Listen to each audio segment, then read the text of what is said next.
જણાવો શા માટે આ બંને દિગ્ગજ કંપનીઓમાં મેજર વેચવાલી આજે પોસ્ટ રિઝલ્ટ્સ જોવા મળી રહી છે?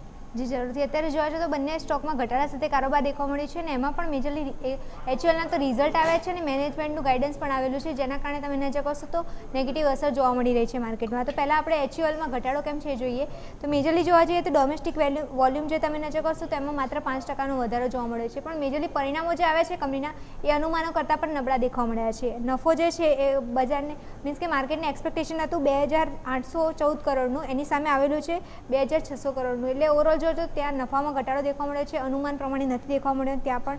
અને આવક પણ તમે નજર કરશો એ પણ અનુમાન પ્રમાણે નથી. અને માર્જિન બી તમે નજર કરશો તો માર્કેટને એક્સપેક્ટેશન હતું કે 23% જેટલા માર્જિન દેખવા મળશે, પણ એની સામે અત્યારે 21% જ દેખવા મળ્યા છે. એટલે માર્જિન પણ અનુમાન પ્રમાણે દેખવા જઈએ તો ઓછા આવ્યા છે. એટલે અનુમાન પ્રમાણે રિઝલ્ટ નથી એટલે ઘટાડો દેખવા મળે છે. સામે તમે નજર કરશો તો ટેક્સ એક્સપેન્સીસ જે છે એ પણ ડે બાય ડે વધતો જોવા મળી રહ્યો છે કંપનીમાં. પહેલાં જોવા જઈએ તો 485 કરોડ હતો, જે અત્યારે વધીને 939 કરોડ જોવા મળે છે.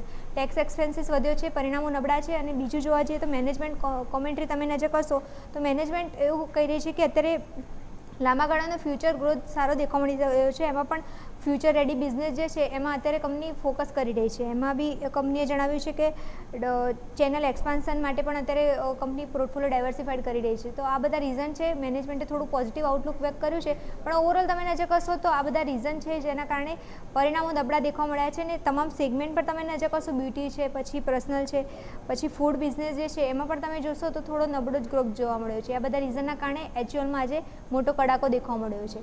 સામે વાત કરીએ ડીમાર્ટમાં કેમ ઘટાડો દેખવા મળ્યો છે તો ડીમાર્ટમાં મેજરલી મેનેજમેન્ટની મિટિંગ હતી. એની અંદર મેનેજમેન્ટે જે ગ્રોથ એક્સપાન્શનનું જે આઉટલુક વ્યક્ત કર્યું છે એ થોડું નેગેટિવ દેખવા મળ્યું છે. મેનેજમેન્ટનું માનવું છે કે અત્યારે કંપની 80થી 100 જેવા નવા સ્ટોર્સ ઉમેરશે ફ્યુચરમાં. એટલે માર્કેટનું અનુમાન હતું કે 80થી 100 જેટલા સ્ટોર્સ ઉમેરશે કંપની, પણ અત્યારે મેનેજમેન્ટની જે મિટિંગ હતી એમાં એમને જણાવ્યું છે કે 75 નવા સ્ટોર ફ્યુચરમાં એડિશન કરી શકે છે. તો અનુમાન હતું એના કરતાં ત્યાં થોડા જોવા જતો સ્ટોર ઓછા એડ કરશે એવું એમનું માનવું છે. સાથે ક્વિક કોમર્સ સેગમેન્ટ જે છે એમાં થોડા પડકારો જોવા મળી શકે છે એવું મેનેજમેન્ટનું માનવું છે. તો આ બધા રીઝનના કારણે તમે નજર કરશો તો ડીમાર્ટમાં પણ અત્યારે ઘટાડો દેખવા મળ્યો છે.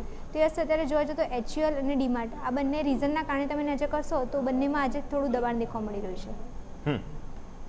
ઓકે, તો આ બંને જ સંકેતો છે કે જેને ધ્યાન પર રાખીશું. એચયુએલ અને ડીમાર્ટ બંને જ સ્ટોક્સ નિમેશ સર તમારા પાસે લઈને આવીએ. પહેલાં તો એચયુએલ, કેમ કે ઓબ્વિયસલી માર્જિન્સ અને બાકી બધી જ સ્થિતિઓને